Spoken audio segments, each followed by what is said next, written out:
Hi, everybody. This talk is called Epistemological Vertigo. Blimey, I'm having trouble saying that. Let's do it once more. Epistemological vertigo. What does that mean? Epistemology is the study of knowledge, and vertigo is basically a form of dizziness. And it's to do with basically the whole AI thing and how we don't really understand it. So let me just get straight into it. The toughest skill people researching AI have to master, in my opinion, is keeping their sanity as they increasingly study what's going on under the hood. Um, I've been building and running infrastructure for decades, anything from ISPs, internet exchanges, content delivery networks. The point is that in these systems, you understand everything that's going on. Every packet goes where it goes for a reason, and that's what I've been used to. That's what engineering is and should be. And AI comes along, and everything's now confused. I just want to talk about the parts that mess with my head. So it's not artificial intelligence itself, not how it's trained, not what it can do, but it's why it works at all. Because from what I gather, nobody really understands and can answer that question. So I use AI mainly as a coding assistant almost every day. I uh, for the last 25 years or so, I was writing bits of code here and there to create processes and systems to run operations in my businesses. I'm not a particularly great coder, but I managed to get by just fine. Then along come these coding tools, and the first one I used was called Ada, um, AIDER. If you want to go look it up, it was around way before Claude Code or Codex or Gemini CLI. Uh, but the point was, you could type prompts into a command line, and it would give you uh, outputs. It would edit files for you. You could ask it questions about your code. And I mean, to me, it was the best thing since sliced bread because I could ask all my dumb questions to this assistant without any embarrassment of sounding dumb. It was just between me and the LLM, so I didn't really care. So I started building tools, and I I built a lot of tools, in fact, and we use them in production every day. But I'm not talking AI workflows or tools which use AI to analyze stuff. No, I just build regular software, stuff for our internal portal, for the customer portal. But I mean, these are basically internal systems, very low volume traffic, and but they to us they're really useful. Here's the thing that I don't understand though is why does this next token prediction, just predicting the next word over and over again, produce reasoning? Um, how does it produce something that can take an abstract prompt and turn it into fully working usable code? Uh, how does it understand my context so well and help me make architectural decisions and stuff like that? Um, I mean, we know how the models are trained: gradient descent. They do next token prediction. They have billions of parameters, transformers, attention mechanisms. It's all published, completely open. Everybody knows how you create an LLM, but it just shouldn't work. Not like this. I mean, this is crazy, right? And nobody can really explain to you why it produces such good outputs. Not me, not Sam, not Dario, certainly not Elon. Jensen, talk about luck, man. First crypto and then this. But seriously, the smartest people in the field, the people who build the systems, they don't know either. Uh, we know what it produces, we know how it was trained, but the why. That this is still the remaining question that is completely unsolved. So just let that sit for a minute. So this does something to you. Well, it does to me anyway, psychologically. I'm going to walk you through it. Uh, my entire career has been built on understanding. It's what separates us from the amateurs, right? You don't just make things work. You have to understand why they work, and you can predict failures. You can debug problems, explain your decision. So when something goes wrong, you know how to fix it. There's no doubt about what's happening and what you need to do in order to resolve it, right? But with AI, the more I understand machine learning, really understand it, the math, the architecture, the mechanisms, the less it makes sense to me. And the less it makes sense that it actually works this well. And it's probably a good thing that most people don't sit here thinking about it because, wow. So, however much of an expert you are, it just doesn't help you understand the mystery. And the more you dig into it, the more mysterious it gets. Uh, so AI, when it writes code that is, better or more elegant than what I would have written, I find myself thinking, am I really the expert here, or am I just a slower pattern matcher than Claude? Uh, if I can't explain why it produces this reasoning, do I really understand intelligence, or did I just think I did? If something that has no understanding can produce outputs that look exactly like understanding, and we can't tell the difference, does it even matter?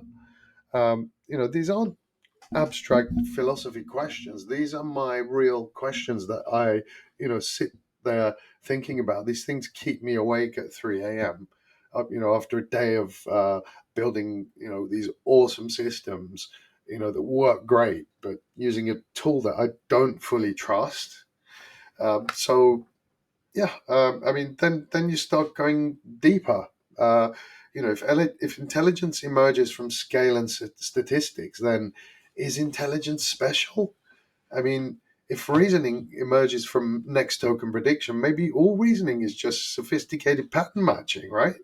Maybe the experience of thinking, what it feels like to think, is just what it's like, what it feels like to be inside an LLM. So, if consciousness isn't necessary for any of this, what is consciousness for?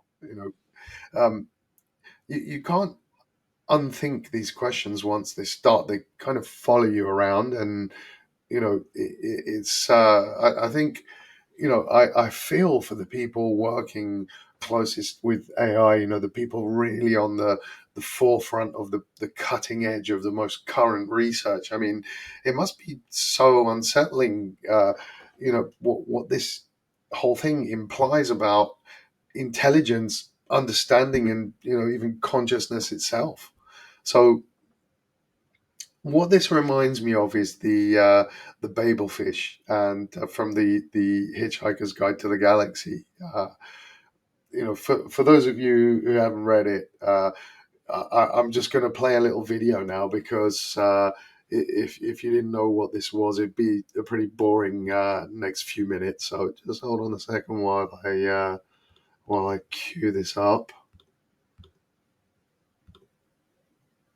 There we go. Let's put that into full. Hey, there we go. And let's play this. The Babel fish is small, yellow, leech-like, and probably the oddest thing in the universe.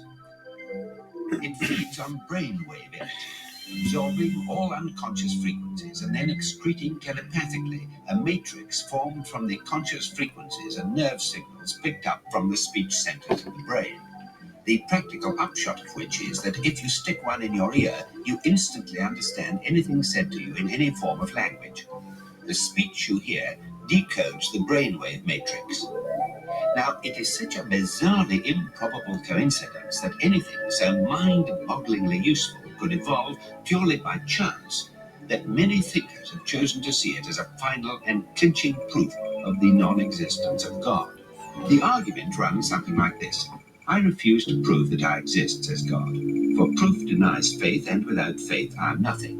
But, says man, the Babelfish is a dead giveaway, isn't it? It proves you exist, and so therefore you don't. QED. Oh dear, says God, I hadn't thought of that, and promptly vanishes in a puff of logic. Oh, that was easy, says man. And for an encore, he goes on to prove that black is white, and gets killed on the next zebra crossing. Most leading theologians claim that this argument is a load of dingo's kidneys. But this didn't stop Ulan Kalufin making a small fortune when he used it as the central theme for his best-selling book. Well, that about wraps it up for God.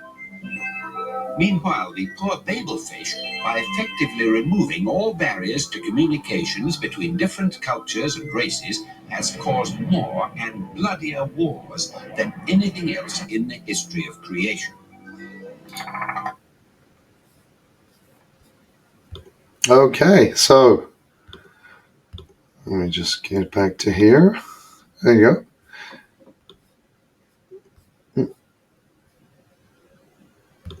Get rid of that. Okay, so yeah, the Babelfish. It's so bizarrely improbable that all shit breaks loose basically. So, and what about AI? Isn't that kind of like the Babelfish? I mean, how can this thing be so useful? I mean, really. I mean, I'm not saying, I'm not attacking religion here or God or anything like that, but it does make you wonder about the nature of your own existence, your own thoughts, your own consciousness. I mean, I mean, how did I create this podcast today? I mean, am I just pattern matching the tokens that I've received in my training data? I mean, what are we doing here? Um, but look, here's what really gets me. We've seen this pattern before. Uh, if you think about the medieval church, and again, I promise you, I'm not trying to attack religion here, but um, uh, a small priesthood, claiming special access to divine mysteries, the knowledge all locked up in the Latin Bible, kept from the masses, God works in mysterious ways, trust me, bro. Um, today it's a different kind of priesthood, the we've got the AI companies telling us, just use this thing, it's fine. We're keeping you safe. You have nothing to worry about.